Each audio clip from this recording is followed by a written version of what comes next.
Right now on the National Weather Desk, damaging hail.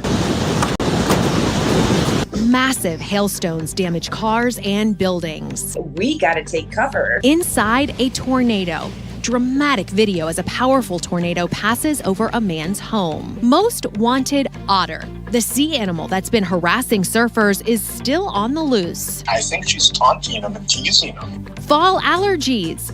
The sneezing, sniffling, and wheezing is starting early. We are seeing a flare-up of seasonal allergies, non-seasonal allergies. And our team of 200 meteorologists are here to help you better understand the why behind our weather. These features are known as roost rings. They occur when the radar beam detects thousands of birds. From our nation's capital, this is the National Weather Desk.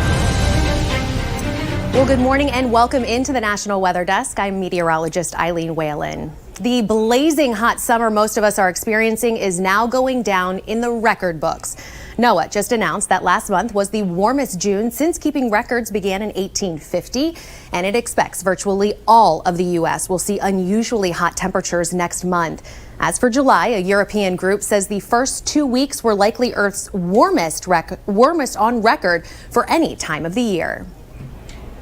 And NASA issued a warning Thursday that says next year will probably be even warmer. That's because we haven't really felt the impact of El Nino yet. What we're experiencing right now is the result of climate change. So next year, as that continues and the natural El Nino weather cycle starts to impact things, the mercury will rise even higher. NASA scientists are also worried about warming ocean temperatures. Hotter oceans help fuel catastrophic weather events like hurricanes. Heat alerts continue today for more than 116 million Americans. That includes the Southwest, where monsoon season is also just getting started. Meteorologist Miles Muzio explains how the excessive heat plays a role in creating those heavy rains. It is so hot, I'm not flying the white flag, I'm flying the yellow heat flag because I'm giving up on all of the heat. It is the monsoon season across all of the Southwest, a huge upper-level high-pressure system here, kind of semi-permanent mountain of hot air is established. And from time to time, it will bring some moisture out of the southeast into California and bring with it some showers and thunderstorms into the mountain and desert areas. But that may happen this weekend. Meantime, it's going to be very hot. Here we have an excessive heat warning in effect for the whole area from Phoenix all the way to the San Joaquin Valley through the weekend. And temperatures like this are going to continue. 118. That was yesterday in Phoenix. They've set a record. Now 20 consecutive days of 110 or higher. Looks like the heat is here to stay for a while. And large hail caused significant damage in and around Flint, Michigan on Thursday. The mid-afternoon storm pounded the region with large hail, some hailstones as big as tennis and baseballs. Now, many people said it was the largest hail that they have ever remember seeing falling in the area. Now, those ice chunks caused significant damage to homes, windows, and cars, and had many people seeking cover. Big, huge hail was coming down, crashing on the house, and it was like, we got to take cover. Well, a local car dealership says the hail damaged dozens of vehicles on his lot. Oh my God. A Wednesday night storm brought hail to Wisconsin, and as you can see here, the hail and water broke through the roof. Now, thankfully, there are no reports of any injuries. Now to some remarkable video from the tornado that struck North Carolina on Wednesday. Watch as, wow, the winds ripped the roof right off this house. I mean, you can also see all of the flying debris as the tornado passed by. Now, the National Weather Service confirmed that this was an EF3 tornado with up to 150 mile-per-hour winds. It was on the ground for 16 and a half miles. Now, the same storm system that impacted North Carolina stretched all the way to West Virginia, where residents there also thought that they had a tornado touch down. But the National Weather Service confirmed that it was actually something called a downburst. Meteorologist Dante Ricci explains what a downburst is and how they differ from tornadoes. Severe thunderstorms can cause downbursts of straight-line winds. A thunderstorm is rising warm air and falling cold air. That warm air hits the top of the cloud and evaporates. It also cools significantly, and that causes a rush of cold air or winds to fall and accelerate towards the ground, hitting the ground, traveling outwards in a straight line, and we can have significant damage to trees, roofs, and buildings. We call that a downburst. It can also cover quite a significant area of up to 2 miles in distance with winds up to 150 miles an hour. In a tornado, you have different wind directions within the thunderstorm at different heights. That causes a left-right change of the winds with time, and as that thunderstorm continues to build upwards, that could cause the winds to then turn up and downwards and rotate into a column of air, eventually forming a tornado. Well, we've talked a lot about the heat recently, but in parts of California, the wild winter is still having impacts. Rich Rodriguez explains how California's winter weather is just now creating a beautiful waterfall that's spilling over the walls of Friant Dam in Fresno. For 9 days, a blanket of water has been spilling over Friant Dam. That's because Millerton Lake is full to the brim. A water volume of 1,650 cubic feet per second is creating the waterfall. Another 1,700 CFS is being released out of the bottom of the dam. Probably in the next 7 to 10 days, we won't have the beautiful waterfall that we're seeing now. All of this water is coming from the High Sierra snowpack.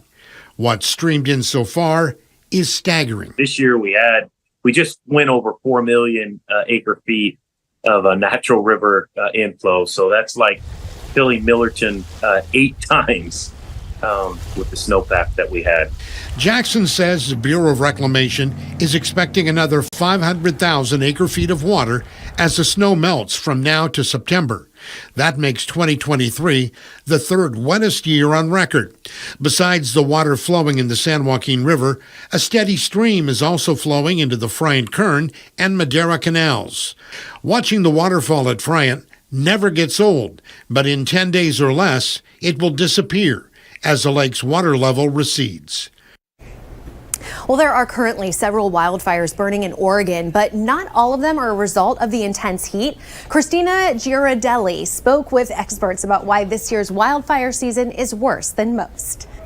There are 4 active fires burning across Oregon right now, with the largest one being the Flat Fire southeast of Gold Beach. That fire is over 15,000 acres, burning out of control, mostly on federal lands in the Rogue River Siskiyou National Forest. Jessica Brackey with the Oregon Department of Forestry says ODF crews are assisting with that fire. I know it's in a very remote area on a steep incline, which is probably the biggest challenge that they're seeing right now. So far statewide, this fire season, there have been 418 fires on state forest lands that have burnt more than 1,200 acres. This is an uptick from what the season looked like last year. Distinct difference from this year to last year is that last year we had a much longer rainy season. It rained until about the end of June, beginning of July. She says last year's more mellow season could have given us a false sense of security, but warned Oregonians against letting their guard down. Compared to last year, we're seeing a lot more human-caused fires this year.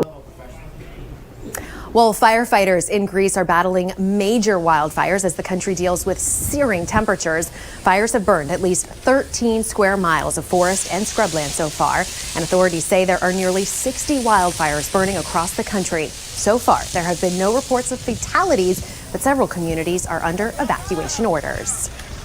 Well, the U.S. women's national soccer team kicks off play in the Women's World Cup tonight in New Zealand. But given the time difference, that's tomorrow afternoon in Auckland. So we asked meteorologist Brian van de Graaff to look at the forecast for the big match. What's it looking like, Brian? All right, you're right, Eileen. It is a different time zone by 16 hours. So 1 p.m. Saturday, New Zealand Standard Time is, 9 p.m. here in the U.S. And I'm looking at the futurecast. This is a model interpretation, mainly dry, but it can't rule out a stray spotty shower in Auckland. It will be a bit of a breeze, though, out of the southwest at 17. So a bit of a breeze with temperatures in the 50s. Here at home, you'll just be sitting on your couch rooting on Team USA as they take on Vietnam tonight at 9. Eileen? Let's go USA. All right, well, check this out. An Oklahoma boy got an unusual bite on his lure while fishing at a neighborhood pond. He reeled in a pacu, a South American fish closely related to a piranha. Now, wildlife officials posted these pictures on social media.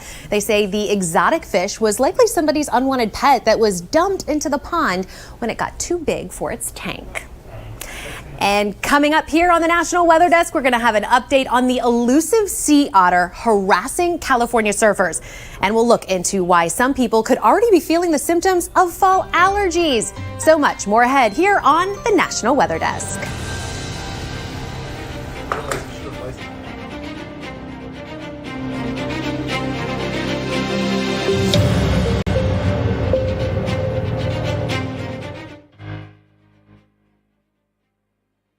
I'm meteorologist Charlie Lopresti with Look at the Northeast. We're tracking showers and thunderstorms moving into the Northeast today. That first line is making its way out of New York into parts of New England this morning.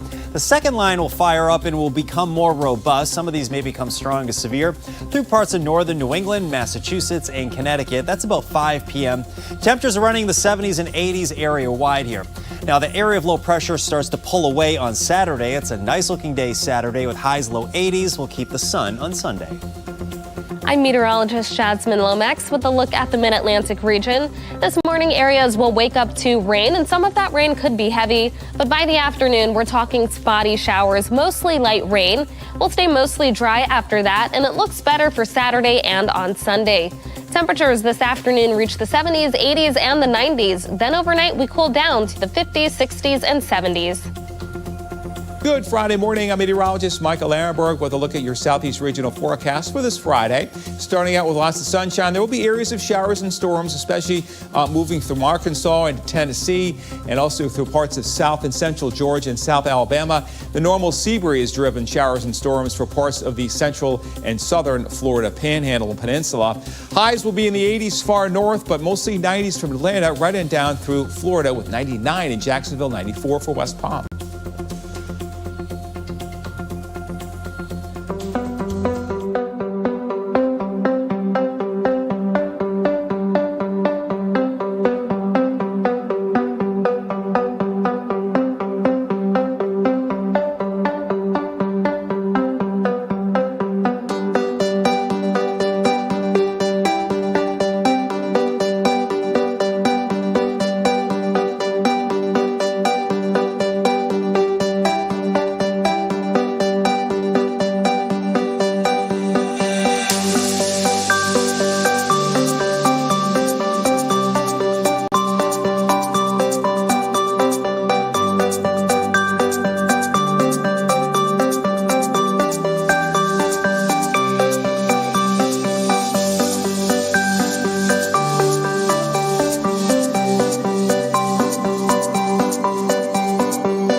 The National Weather Desk.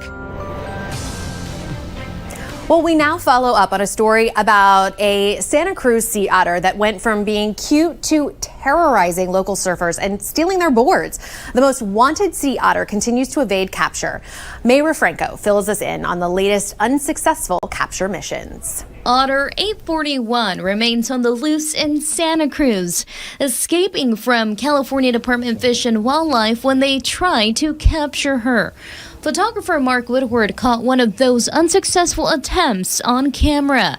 She was even writing it out on one of the Fish and Wildlife agents' surfboards as they tried to catch her. She comes back out of the water with her head out there, just looks straight at him, and it's just like, I think she's taunting him and teasing him. He says it is pretty funny, but at the same time, it is a serious matter. He learned wildlife officials do believe something could be wrong with her. Reporter Rich Rodriguez told you about the otter taking bites of surfboards and terrorizing surfers to give up their boards so she can catch some waves. That's how she became the popular sea otter of Santa Cruz when she was spotted on a surfboard on June 18th. I noticed the otter trying to get on different surfboards. So that became my attention, and it actually did get on a board at one point and surfed a little wave. But her repetitive, aggressive behavior brought concern to Fish and Wildlife. I mean, she was actually like swimming as fast as she could into a group of surfers, and then going around and biting onto multiple boards, trying to find the one she likes. And once she finds it, she then goes for that board and does everything she can to get on top of it. And lots of times the surfers got panicked. Its goal now is to capture her and get her checked out at Monterey Bay Aquarium by professionals and prevent anyone from getting hurt. In one instance, the surfer actually abandoned his board in the middle of the water and swam to shore. What a story. Well, in Texas, there has been an increase in stressed and diseased trees. Local residents thought it was the intense heat causing the problem, but turns out the trees are showing the effects of storms that hit the region this past winter. Meteorologist Joe DiCarlo has more. We're seeing a lot more dead trees this year than normally. Scott Mobley with Republic Tree Service says his business has been inundated from calls of dead trees or trees suffering this season. And it may not be from anything we've experienced this summer. What happened with the ice storm is showing its effects now, just because it hurt the health or damaged the health of the trees then, so they haven't recovered as well, plus the heat on top of it. Another concern that arborist Daniel Lincoln notes is prevalent year-round: oak wilt. It's pretty much a fungal infection that avoids the water from getting into the upper canopy, and it can severely start to dye them back. Lincoln says it's been a problem in our area for more than 30 years. He suggests keeping an eye on trees on your property throughout the year. If you ever look at a tree in the upper canopy, if there's dieback in the outer crown, and if you scatter the ground and you look for symptomatic leaves, those are two main symptoms of oak wilt. And that's when you will want to take action. So at that point, there's a couple of things we want to do. We want to look at removing the tree if it's lost too much canopy, or we want to look to provide preventative treatments to combat the fungus. Well, large flocks of birds often gather in trees together at night to sleep before heading out as a group to hunt early in the morning. Now, these groups can be so large that they're actually picked up on weather radar. Meteorologist James Spann shows us what it looks like. This time of the year, curious, expanding donut patterns often appear just before sunrise on radar images like this. These features are known as roost rings. They occur when the radar beam detects thousands of birds taking off from their roosting sites around dawn to forage for insects. Leading up to the fall migration, many birds are known to gather at large communal roosting sites, which are often detected by radar. These roost rings are generally tied to purple martins, which congregate in enormous colonies this time of the year. By late August or September, the martins begin their migration south, and then the roosting activity of other birds nears its peak. The rings generally appear during the bird's morning departure and not during the evening return, because atmospheric conditions play a big role. During the morning, an inversion will often bend the radar beam back to the surface, allowing the radar to detect the bird's departure. And we should note the birds are not harmed at all by the weather radar beam. So check out your local radar during the early morning hours, and you just might find a few roost rings near you.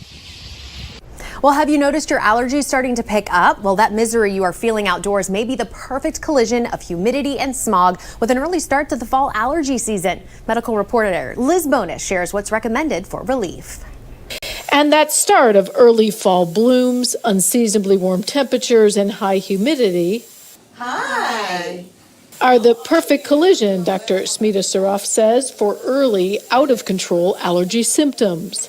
We are seeing a flare-up of seasonal allergies, non-seasonal allergies. The overlap of seasons, she says, has her office packed with patients in search of relief. Pollen allergies have kind of extended, The grass allergies are already there, and the ragweed has started early, And of course, with the wetness comes the mold. So if your allergies are making you miserable, Dr. Saraf suggests you ask your doctor about nasal corticosteroids or decongestants. These work to minimize nasal swelling, causing that stuffy, runny, itchy nose. Corticosteroid creams and ointments, which can keep itchy rashes from getting worse. And antihistamines. These are available in a variety of forms, from tablets to liquid to nose sprays. They're great because they block the release of histamine, so you should see an improvement in common symptoms such as sneezing, itchy, watery eyes, and hives. In addition, You can limit the outdoor activities. If you have to go outdoor, make sure you take your antihistamines. When you come back, make sure you shower before you go to bed, wash your clothes, rinse your hair, So that could be beneficial in preventing the worsening of symptoms. Well, multiple bears were spotted during broad daylight near Bass Lake in Fresno, California. They too seem to be feeling the extreme heat and trying to cool off. Mayra Franco has more on the reaction of those who spotted them. Caught on camera, 4 different bear sightings recently in Bass Lake neighborhoods in Madera County. He was on the dock and I was inside, and he texted me like, "There's a bear out here." So I thought maybe he was trying to trick me to go outside with him. And I went out there and there was a bear. Around 5:30 in the afternoon, he was just cruising along the shoreline. For Jimmy McMurtry and his daughter Addie, it's not their first bear encounter near their vacation home, but it was the closest. Addie says she had to record it. And at any point, were you guys scared? She was. Oh, okay. Well, I wanted him to go closer so I could get a better video. We went and grabbed the golf cart and went around, and sure enough, we came around the corner and he was right there getting in that trash can, that blue trash can, going to get a little lunch, I think. They say the bear ran into the woods after being startled by a passing car, just like they ran to the golf cart to admire the bear from a distance. Yeah, I always made sure that I was on the opposite side of the bear, that she was always on that side, so I was safe. As for Addie's sister and mom, it's a different story. They tell me they hope they are never near or on either side of a bear, ever. Well, if you're looking for more great weather content, check out our podcast, Off the Radar. New episodes drop every Tuesday. You can find it wherever you get your podcasts.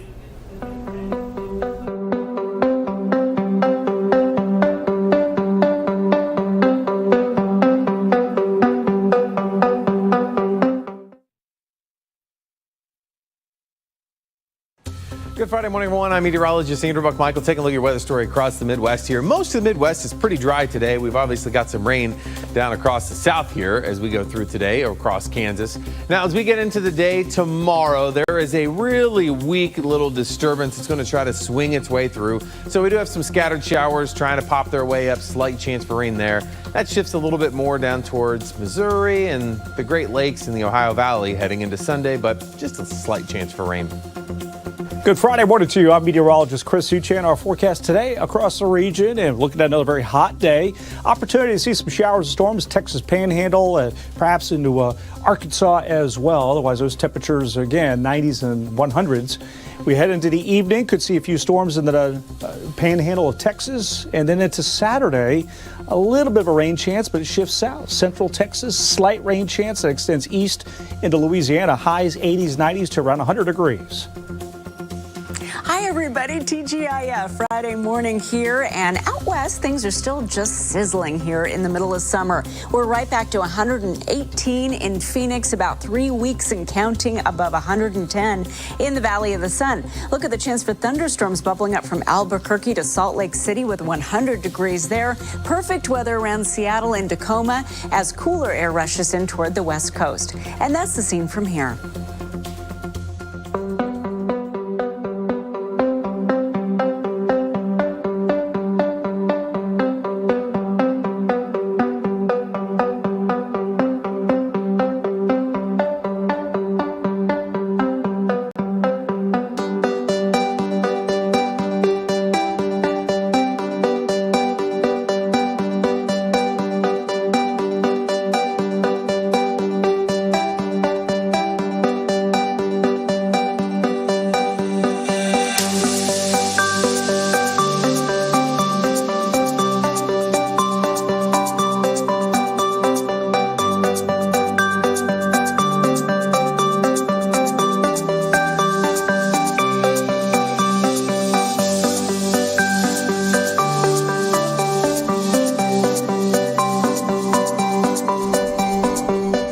We all know the dangers of a hot car, but is it just a summer issue? Meteorologist Mike Susko looks at the dangers and if opening a window can do anything to help.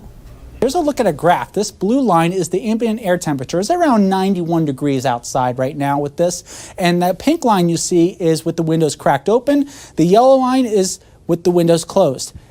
Notice there is a bit of a difference but not by much, only about 10 degrees or so, which doesn't really serve you well. And after 50 minutes, notice the pink and the yellow lines are touching. It's 130 degrees inside your car, regardless if the windows are cracked open or not. And all hot car deaths are preventable. You just have to make sure you look before you lock.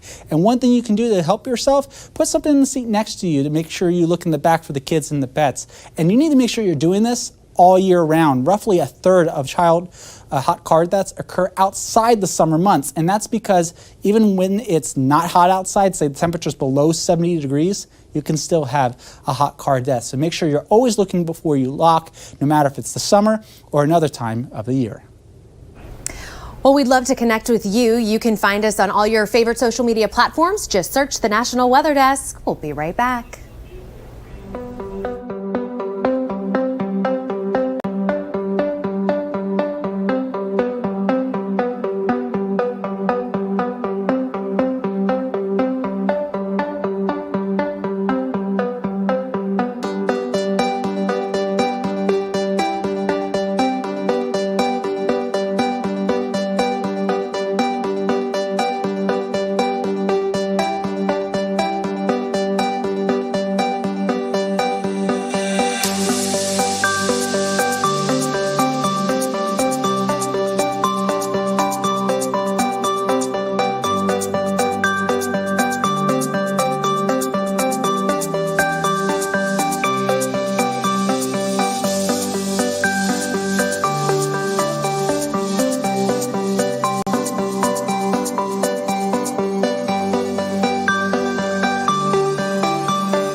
Thank you so much for joining us today, Monday, on the National Weather Desk. We'll look at how the intense heat in Arizona is impacting local bee populations. I'm Eileen Whalen. Make it a great Friday, and we'll see you back here next week.